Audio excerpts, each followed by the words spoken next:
So today we will be fitting up our Automotive Passion arch guards to the Golf Mark 7/7.5. The arch guards on the front are the same, although the rears differ ever so slightly between the models, but are pretty much identical. So let's go up and get the fronts fitted. Firstly, we are going to just remove the two original factory screws.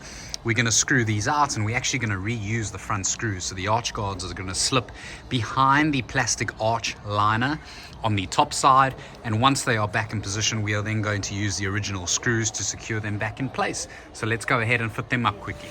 And those are the arch guards all fitted up.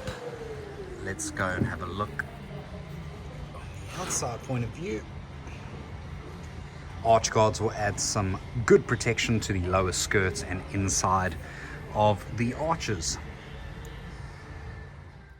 Moving on to the rear of the vehicle, this is an estate model we have in today, which has 3 screw locations, whereas on the Mark 7 and 7.5 hatch, we only have the 2 screw locations. We are going to remove the original screws.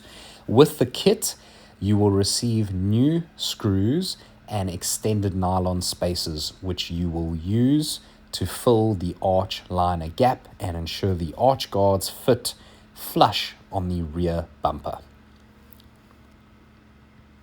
Let's go ahead and get them fitted up.